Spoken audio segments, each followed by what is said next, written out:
Radu Magdin is the chief executive of SmartLink Communications, a political consultancy based in Bucharest. He joins us now from the Romanian capital. So first of all, this election, I mean, it's quite complicated. We've had the first round of a presidential election. The courts are getting involved. There's going to be another round, I believe. Now, what we're talking about is a parliamentary election. In the context of that, will this parliamentary election be looked at as an indication of whether there really has been a swing towards the right? Hello, and thank you so much for the invitation.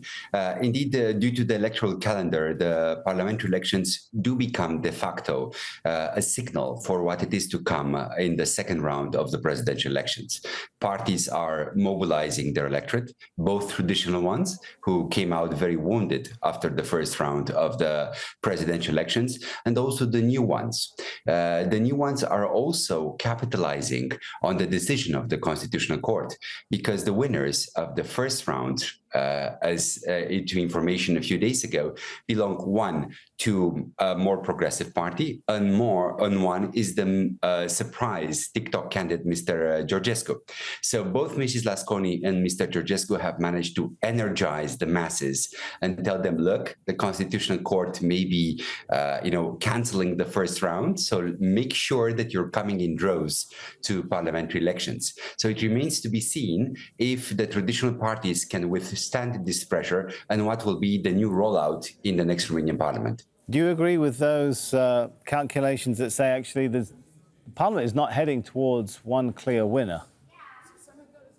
For sure, and unfortunately for us, the era of political stability in two parties is over. We can only manage maturely 3 or 4 party coalitions from now on, due to the results in these parliamentary elections. We're unlikely to see 2 parties, one around 30, one around 20, who will be able to form together a 51+ majority. So it has to be 3 parties or more. If the right wing does do well, what will that mean for the dispute about whether the first round of the presidential election had any meddling in it? It's a very interesting night in Bucharest, because on the one hand, we're going to find the exact count by the Central Electoral Committee of the recount of the votes. That's around 10 p.m. Around 9 p.m., we're all going to see exit poll. And tomorrow, the Constitutional Court will say what will be the fate of the contested round 1.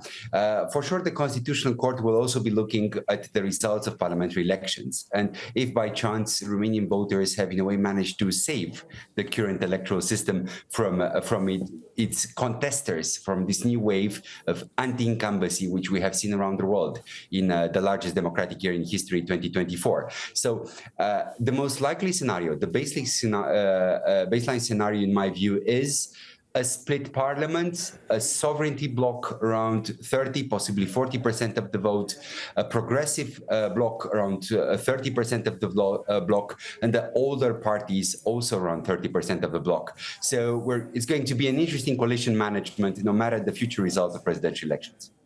Thank you so much for sharing your thoughts on that. It's me thanking you.